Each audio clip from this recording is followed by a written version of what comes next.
함께 하신 우리 모든 성도님들에게 평안케 하시는 은혜와 평안을 누리는 지혜를 부어주시기를 주의 이름으로 축원드립니다. 여러분, 조각가들이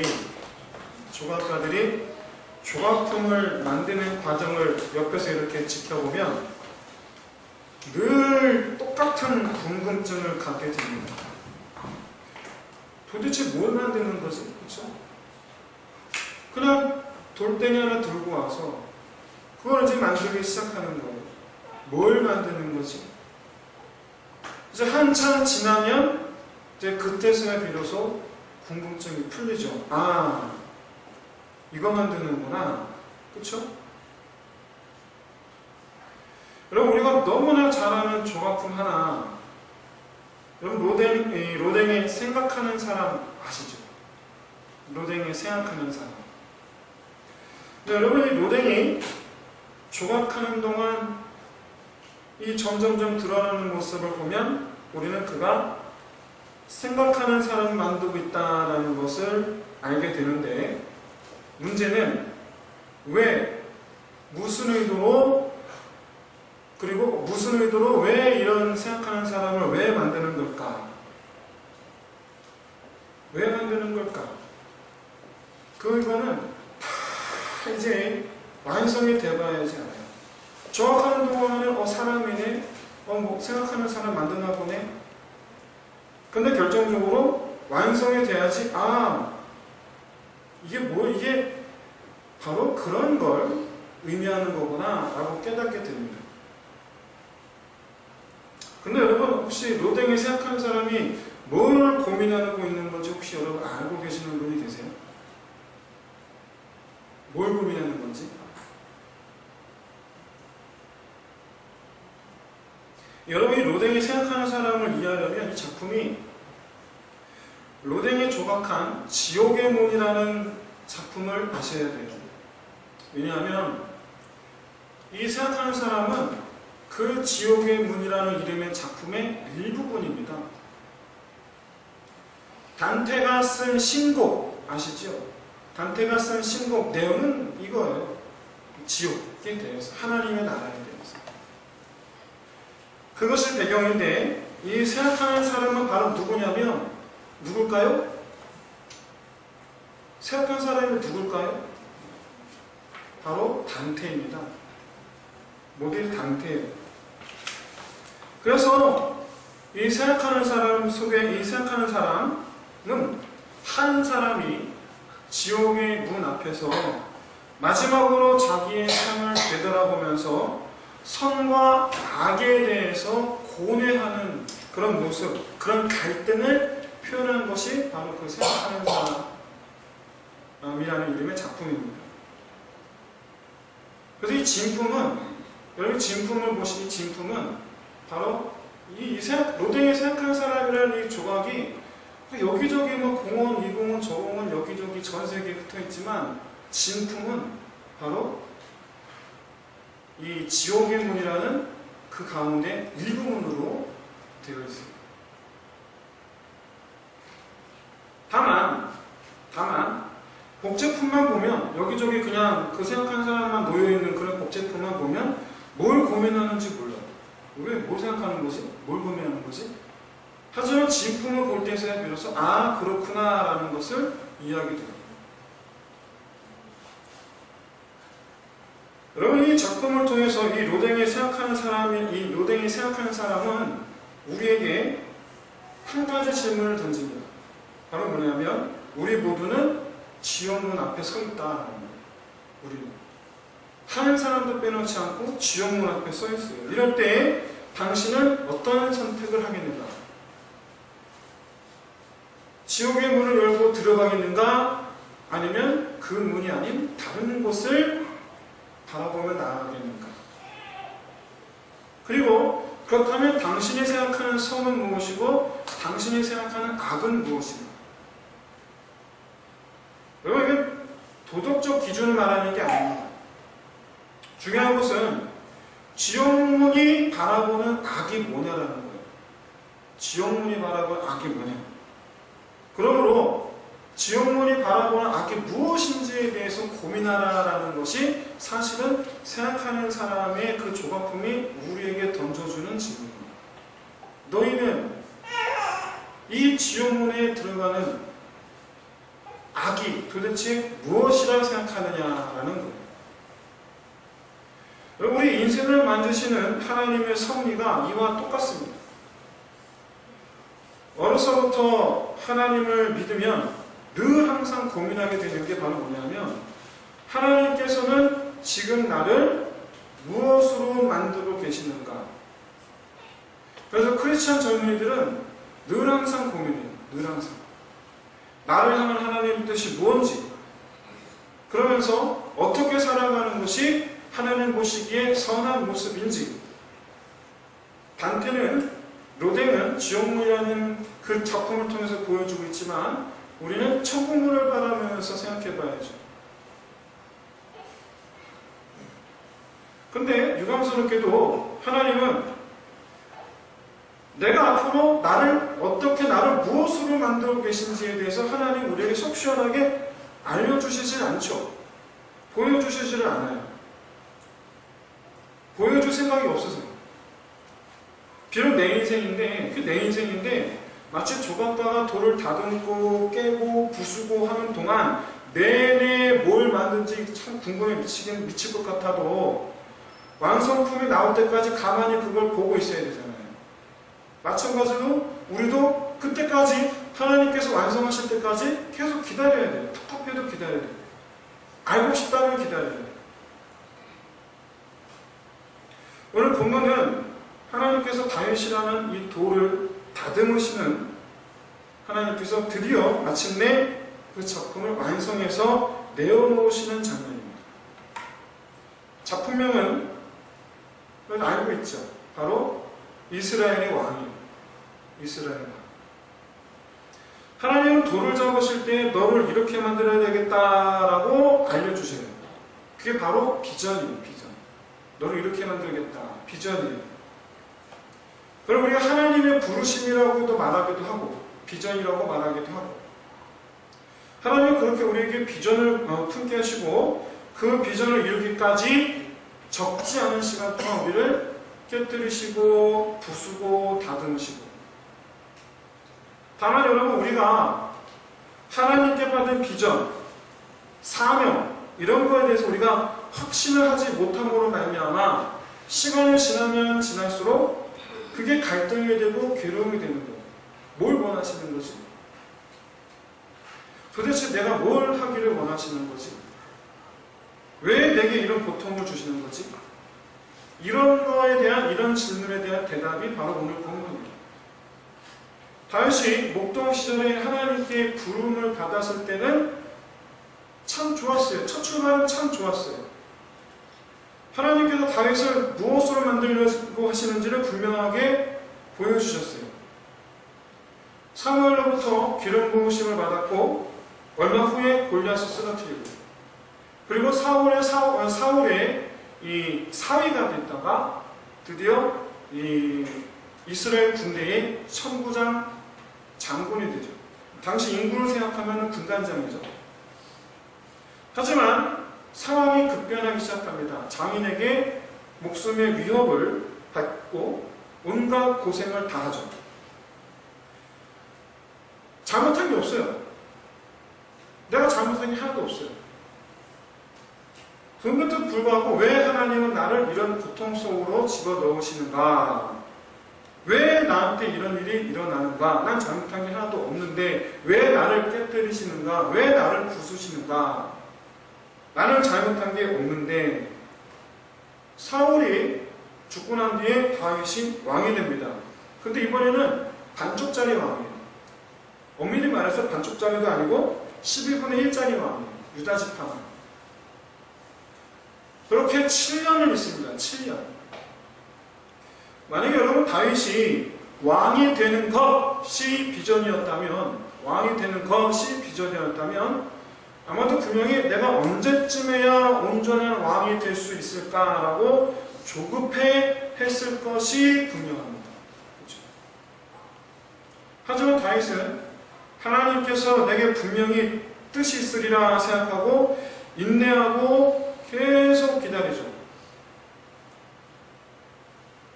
왜냐하면 다윗 본인도 하나님께서 자기를 이스라엘 왕으로 삼으신 것만 알고 있지 자기를 왜 이스라엘 왕으로 세우시는지를 몰랐어요. 무엇보다 하나님의 뜻을 알 수 없었기 때문에 하나님께서 이스라엘 왕으로 세우시겠다라는 약속만 믿고 기다리는 것밖에 할 수 있는 게 아무것도 없었어요. 아브라함이 그랬어요. 아브라함은 묵묵하게 기다리죠. 아들을 주시겠다. 안 주셔요. 그래도 나는 하나님을 신뢰하리라 라는 것이 다윗의 믿음이라는 믿음이에요. 여러분, 다윗이 도망치는 시간들 10년, 그리고 12분의 1짜리 왕노릇하는 시간 7년, 그 17년 이라는 시간은 하나님 입장에서는 다윗을 이렇게 이 심혈을 기울여서 이렇게 다듬는 그런 아주 철저하게 다듬는 그런 조각가의 마음을 다듬는 그런 시간이죠.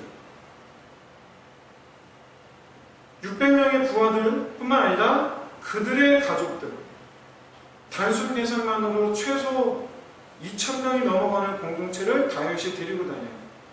10년 동안. 그리고 그들을 돌보는 일, 또 그들 사이에 일어나는 각종 여러 가지 문제들, 이런 것들을 해결해주고 또 그들에게 필요한 것들을 채워주기 위해서 하지 못한 일이 하지 않는 일이 없어요. 그들을 보호하기 위해서 모든 싸움을 싸우고 그는 그렇게 목양을 했어요. 여러분, 수천 마리 양 치던 다윗이 수천 명의 양 돌보는 일을 하게 돼요. 그걸 지난 10년 동안 하면서 다윗은 조직 관리를 배우죠. 백성들 마음을 살피는 일을 하죠. 그런 일을 배우죠. 무엇보다 자기 공동체에게 비전을 심어주는 일을 배워요. 전쟁하는 법을 배워요. 점점 그렇게 그는 뛰어난 지휘관이 돼요. 병사들을 다룰 줄 알게 되고 전쟁의 판도를 읽는 눈을 갖게 돼요. 부하들의 신뢰를 받는 법을 배우게 돼요. 이기는 법을 배우게 돼요. 다윗은 그렇게 해서 왕이 되었을 때 단 한 번도 진 적이 없는 유일한 왕이 돼요. 단 한 번도 진 적이 없어요.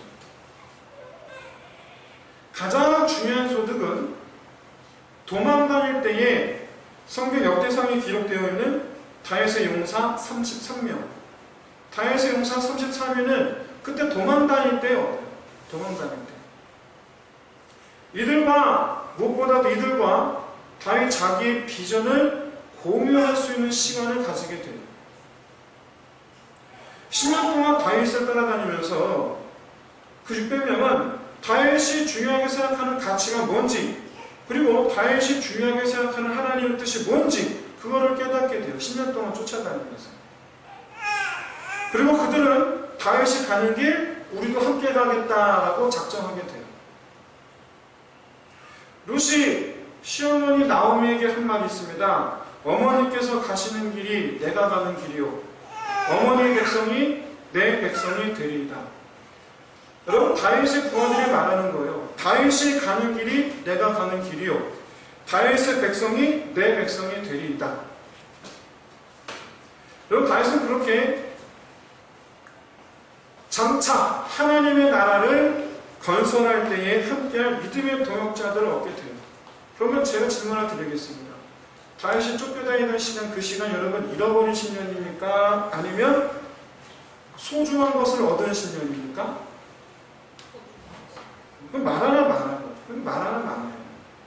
어쩌면 지금 우리는 잃어버린 시간, 헛되이 흘려보내고 있는 것이 아니라 무언가를 지금 얻고 있는 시간, 무언가를 다듬고 있는 시간인지도 내가 몰라서 그렇지. 다윗이 알았겠어요? 자기가 지금 전쟁 배우는 법, 지금 전쟁을 하는 법을 배우고 있는지, 부하들의 신뢰를 얻는 법을 배우고 있는지, 사람들 한 사람 한 사람 마음을 살필 줄 아는 마음을 배우고 있는지 다시 본인이 알았겠어요? 겉으로 볼 때는 삥 돌아가는 길인 줄 알았는데 사실은 알고 봤더니 그게 지름길이었던 거예요. 여러분 다윗이 왕이 될 때 나이가 고작 해야 30살입니다. 30살. 무슨 얘기냐면 다윗이 사울의 이 나이가 불과 15, 16세라는 얘기예요. 불과 15, 16세예요. 고작 해야 30살에 그는 이미 이 30살에 이미 이스라엘 나라의 왕이 되었을 때에 이스라엘 강한 나라가 되게 할 수 있는 강한 엔진을 이미 갖추고 있었어요. 왕이 되자마자, 통일 이스라엘이 되자마자,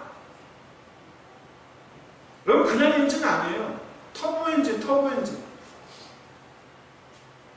여러분 근데 그것만 또 부족했는지 7년 동안 유다 지파만의 왕, 15분의 1의 왕으로서 이렇게 지내게 되었는데 왜 또 기다려야 되느냐?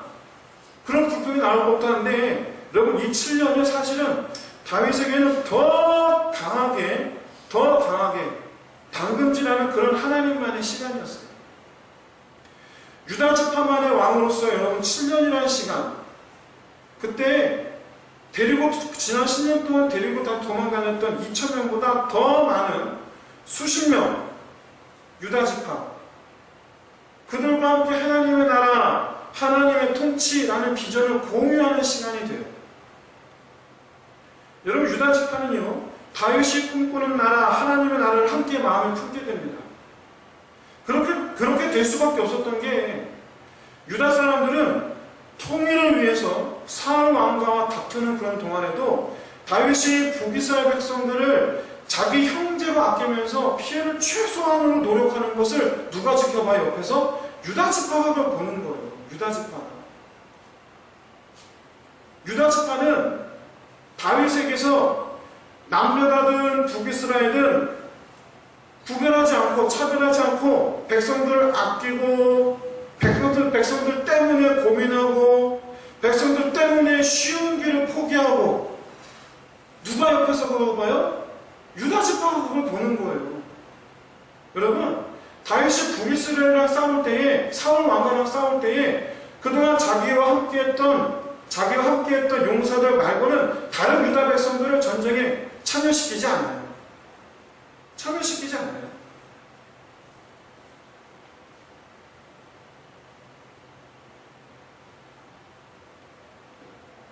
여러분 비전 공유는 다른 게 아닙니다. 다윗 그는 이스라엘 12지파의 왕이다. 근데 그는 우리를 돌보는 자이다. 그는 우리를 사랑하는 자다. 우리는 그럴 때에 빌어서 우리는 그와 함께 하리라. 여러분 이게 비전 공유예요. 여러분 이게 진짜 리더십이에요. 보여주는 거예요. 여러분 사무엘하 5장 1절 보세요. 이스라엘 모든 지파가 다윗에게 나왔다라고 말씀하고 있죠. 여기는 유다 지파도 포함됩니다. 유다 지파는 헤브론으로 다윗을 찾아온 북이스라엘 11지파와 그 같은 자리에 서서 다윗에게 다시 한번 우리 왕이 되어달라고 청하는 거예요. 다시 한번 12지파가 함께 다윗의 이 백성들을 향한 진실한 마음, 북이스라엘 형제들 향한 진실한 마음, 그걸 보았기 때문에 남유다 백성들도 통일할 때에 진심을 다해서 북이스라엘 11지파와 같은 마음을 가지고 다윗에게 다시 한번 요청하는 거예요. 무슨 얘기냐면 통일했을 때 일어날 수 있는 여러 가지 불협화음 하나 없이 처음부터 강한 결속력 있는 나라가 돼요.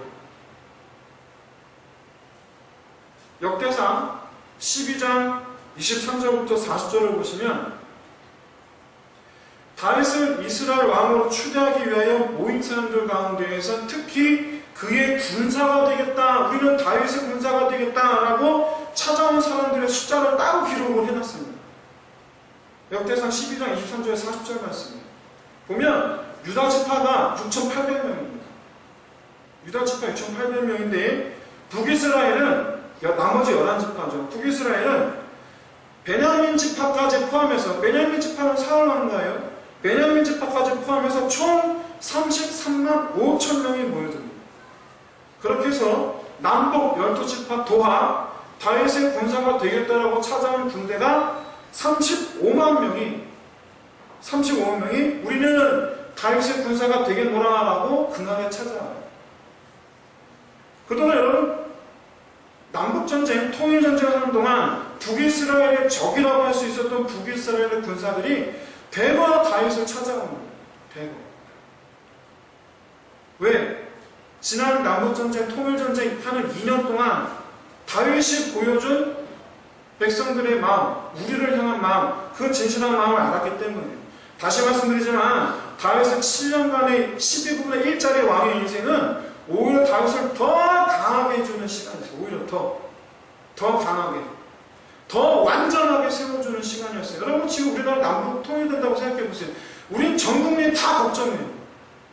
어떤 사람들은 통일될 것을 굉장히 기대하지만 어떤 사람들은 통일될 것을 굉장히 두려워해요. 그런데 다윗은 그러지 않았어요.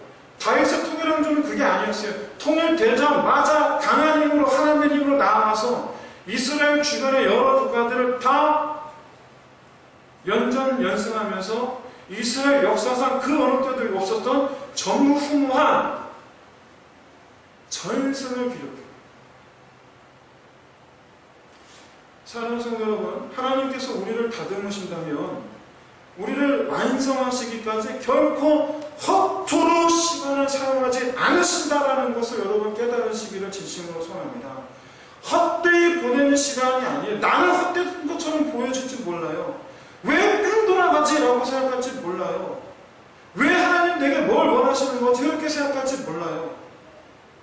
근데 여러분 그 시간이 사실은 하나님 헛되게 그냥 보내는 시간이, 하나님 입장에서는 그게 헛되게 보내는 시간이 아니에요. 하나님 입장에서는 그 깨시는 시간, 그 깨뜨리는 시간, 필요하니까 깨뜨리시는 거고, 부수는 거 필요하니까 부수시는 것이고, 다듬는 거 필요하니까 다듬으시는 거고, 10년 동안 동문만 다니고 내가 지금 뭐 하는 거지? 여러분 그렇지 않아요. 그 10년이 다윗에게는 평생의 도역자를 얻는 시간이었어요. 기껏해서 왕이 되는 12분짜리 12분짜리 왕이에요. 이게 뭐냐 이거죠. 이게 왜? 아 왜 나는 왕성 왜 11분짜리야 말이죠. 왜? 근데 그게 아니에요. 그 7년이라는 시간이 유다 지파를 통해서, 유다 지파뿐만 아니라 12지파 전체가 다윗에게 감복하는 시간이었어요. 그가 진짜 우리 왕이다. 그가 빨리 우리 왕이 됐으면 좋겠다. 아브넬이 북이스라엘 장군을 모아놓고 얘기합니다. 너희들이 그동안 여러 번 다윗이 우리 왕이 되게 해노라 말하였는데 이제 그렇게 하자. 여러분 역대상 12장 23절부터 40절은 어떻게 보면 다윗의 진정한 대관식을 치러주는 모습을 보여주는 것인데 7년 전에 정말 그야말로 소리소문 없이 성경에서 단 한 줄 기록된 그런 정말 초라하게 그지 않는 그런 대관식과는 비교할 수 없는 그런 성대한 대관식이 이루어져요. 오늘 본문은 그런 대관식을 치르고 난 뒤에 남유다와 북이스라엘 가운데에서 이스라엘 전체를 다스리기 합당한 지역인 예루살렘을 정복하러 올라가는 장면이에요. 당시 예루살렘은 여부수 사람들이 살고 있었거든요. 그래서 그 여부수 족속을 몰아내고 드디어 예루살렘 시대를 엽니다. 이때부터 예루살렘 시대가 돼요. 이때부터. 그러고 나서 다윗이 계속해서 정복전쟁을 펼치는데 여러분 이스라엘은 동서 남북 사면이 다 이방 나라로 둘러싸여 있어요. 전부 다. 그런데 이 사실에 대해서 정복전쟁을 해나가는 다윗의 모습에 대해서 오늘 성경이 한 줄로 우리에게 보여주는데 바로 10절이에요. 만군의 하나님 배웠죠? 만군의 하나님, 만군의 여호와께서 함께 계시니 다윗이 점점 강성하여 가니라. 이 한 줄로 요약해요. 한 번도 진 적이 없어요. 한 번도. 우리가 지난주에 살펴보았던 사무엘하 2장, 3장, 4장 거기선 요압과 아브넬이 주인공처럼 보이고 다윗은 아무 힘도 없는 그런 유약하게 그지없는 그런 소심하게 그지없는 그런 모습처럼 보이던 것과는 완전히 대조적이죠. 우리가 평소 알고 있었던 다윗의 그 모습이에요. 모든 부하들을 휘어잡는 카리스마 넘치는 그런 모습이에요. 이 군대를 이끌고 나아가는 선발들 맨 앞에 서서 나아가는 그런 과거 우리가 보았던 골리앗을 앞에 두고 나는 내게 만군의 여호와 이름 나아가노라 그러면서 나가면서 홀로 나가 다윗 골리앗 쓰러뜨렸던 그 소년 장군 그 모습이에요. 그런데 오늘 우리가 오늘 본문에서 유심히 살펴보아 깨달아야 될 하나님의 뜻, 그건 바로 11절 12절 말씀입니다. 우리 11절 12절 말씀을 한번 같이 읽겠습니다. 시작. 두로왕 히람이 다윗에게 사절들과 백향목과 목수와 석수를 보내매 그들이 다윗을 위하여 집을 지으니 다윗이 여호와께서 자기를 세우사 이스라엘 왕으로 삼으신 것과 그의 백성 이스라엘을 위하여 그 나라를 높이신 것을 알았더라. 누가 알았다고요? 다윗이 알았다. 다윗이 뭘 알았다고요? 하나님께서 자기를 세우사 이스라엘 왕으로 삼으신 것과 그의 백성 이스라엘을 위하여 나라를 높이신 것을 그제서야 알았다. 무엇을 통해서? 두로왕 히람이 자기 집을 세운 것을 보고서 알았다. 그전엔 하나님께서 자기를 이스라엘 왕 세우셨다고 몰랐습니까? 알았잖아요.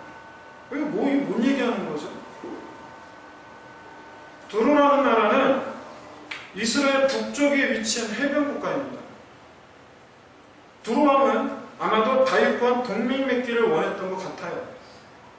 이후로 솔로몬이 성전 지을 때 그때도 두로왕이 백향목을 위시해서 역시 그때도 목공과 및 보내주어서 역시 솔로몬 성전을 짓게 됩니다. 어쨌든 두로왕이 다른 것도 아닌 다윗의 집을 지어주기 위해서 백향목과 두로 지역이 백향목의 특산물이에요. 백향목과 목수와 석수를 보냈다라는 거기서 여호와께서 나를 위하여 백성들과 이 나를 높이실 계획을 세우셨다. 무엇 때문에? 그럼 일단 두로왕이 다른 것도 아닌 자기 집을 지어주는 것을 보면서 뭘 깨달았냐면 이건 하나님께서 지어주시는 거다 라고 깨달았어요. 이건 하나님께서 지어주시는 거다. 왜냐하면 지난 20년 동안 사무엘에게 기름 부음 받은 뒤로 지난 20년 동안 여러분 자기가 다윗이 누구를 위해서 살아왔습니까? 하나님을 위해서 살아왔잖아요. 자기가 하나님을 위해서 살아왔잖아요. 내가 하나님을 위해서 달려왔더니 하나님께서 내 집을 지어주신다라고 받아들이고 있는 거예요. 다윗이 가서 두로왕한테 내 집 지어달라고 얘기했습니까? 아니요. 무엇보다 다윗이 그렇게 생각한 이유는 이제 내가 왕이기 때문이에요. 자기 왕궁을 짓고자 했으면 얼마든지 내가 지을 수 있어요. 왕이니까 백성한테 명령하면 돼요. 왕성을 지으라. 하지만 그는 여부스 족속에게서 빼앗은 예루살렘 성에 있는 그 시온성을 그냥 거기서 그냥 살아요. 자기 집, 자기 왕궁을 건축할 생각이 없었어요. 단 여전히 이스라엘을 둘러싸고 있는 이방 민족들, 하나님의 백성들을 괴롭히는 저 이방 민족들, 더 이상 이 나라 가운데 있는 하나님의 백성들의 그 입술에서 울음소리가 나오지 않는 그런 나라, 하나님의 백성들의 그 하나님의 백성들 입술에서 하나님을 향한 이 고통에 찬 신음소리가 더 이상 나오지 않는 그런 하나님의 나라. 그래서 동쪽으로는 모압과 암몬이, 서쪽으로는 블레셋이, 남쪽으로는 아말렉, 에돔이, 북쪽으로는 소바와 하맛이. 여러분 10절의 말씀, 다윗이 점점 강성하여져 가니라, 이 말씀은 이들과의 전쟁을 계속하고 있었다는 거예요. 집을 먼저 지은 게 아니에요. 계속해서 동서남북 사면을 둘러싼 이방 민족들, 내 백성을 괴롭히는 자들, 그래서 하나님의 나라, 하나님의 땅에서 울부짖는 하나님의 백성들의 그 울부짖음이 그치기를 위해서 그들과 더불어 싸우는 거예요.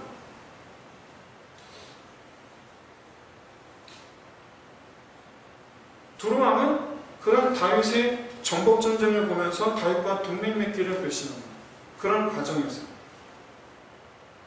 이렇게 다윗은 왕이 되었을 때 하나님의 나라, 하나님께서 다스리시는 땅에서 더 이상 하나님 백성들의 울음소리가 들려오지 않기 위해서 동서남북 백방으로 뛰어다녔어요.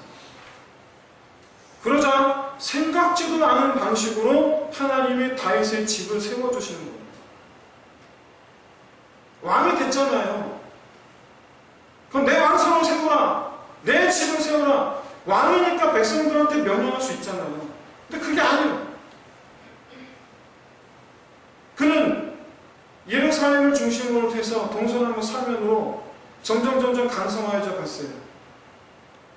더 이상 이방 민족들이 하나님의 나라를 침략하지 못하게 그는 싸움을 살아갔어요. 하나님의 백성들을 괴롭히는 자들과 싸우면서 싸우는 인생을 살았어요. 그러자 하나님께서 다윗의 집을 지어줬어요. 여러분, 사울의 장군으로 있을 때에도 10년간 도망자 생활을 할 때에도 12분의 1짜리 왕노를 탈 때에도 다윗은 변함없이 이스라엘이 하나님의 나라로서 하나님을 위해서 싸웠고 백성들 지키기 위해서 싸웠어요. 그게 다윗이에요. 지난 20년 동안 이스라엘이 골리앗 한 사람 때문에 꼼짝 못하는 모습을 보면서 느꼈던 그 울분, 그게 평생의 비전이 됐던 거예요. 나는 내 하나님 나라, 내 하나님 백성이 내 하나님 백성을 위하여 싸우리라. 이게 어릴 때 그가 품은 비전이에요. 하나님의 백성이, 하나님의 군대가 왜 우상신 군대 꼼짝 못하는가? 우리는 여호와의 군대다. 우리는 만군의 여호와의 백성이다. 이때 이 어릴 때 품었던 이 비전, 여러분 20년 동안 변함이 없었어요. 도망자 순간에도 여러분 도망자 신세일 때도 변함이 없었어요. 12분의 1짜리 왕일 때도 변함이 없었어요. 이스라엘 왕이 돼서도 변함이 없어요. 나는 하나님의 집을 세우리라. 나는 하나님의 백성들을 위하여 싸우리라. 그랬더니 내 집을 세우시는구나를 깨닫는 거예요. 그랬더니 하나님께서 내 집을 세우시는구나. 내가 하나님의 집을 세웠더니 하나님께서 내 집을 세우셨다. 하나님께서 나의 집을 세우셨으니 나는 하나님의 집을 세우리라. 여러분, 이게 오늘 본문의 핵심이에요. 여러분, 내가 지금 도망자 신세입니까? 갈 곳이 없어서 여기저기 방황 중입니까? 나를 괴롭히는 사람 때문에 내가 괴로움 중에 있습니까? 이제 뭔가 된 줄 알았는데 알고 봤더니 그게 반쪽짜리입니까? 하나님께서 다듬고 계시다라는 것을 믿으시는 저 여러분 되시기를 진심으로 소원합니다. 하나님은 조각가예요. 완성되기 전에는 우리는 알지 못해요. 다만 만들고 계시다. 어떤 상황에서든지 만들고 계시다라는 걸 믿는 믿음 안에서 어떤 상황에서 나를 부르시는 목적, 여러분 그 비전을 포기하지 마시기를 바랍니다. 하나님께서 나를 만들고 계시다. 나를 조각하고 계시다. 그러므로 나는 하나님을 위해서 나아갑니다. 그렇게 여러분 굳건하게 이 믿음 안에 설 수 있는 저 여러분 되시기를 진심으로 소원합니다. 더 나아가서 다윗처럼, 정말 다윗처럼 나는 내 하나님의 집을 세우리라 라고 외칠 수 있는 저 여러분 되시기를 주의 이름으로 축원드립니다. 여러분 정말 잊지 마세요. 하나님은 내 집을 세우시고 나는 하나님의 집을 세우는 것, 이게 다윗의 믿음의 핵심이고 하나님께서 내 마음 합한 자다라고 부르시는 이유예요. 내 마음 합한 자다. 여러분 다 그렇게 되시기를 주의 이름으로 축원드립니다.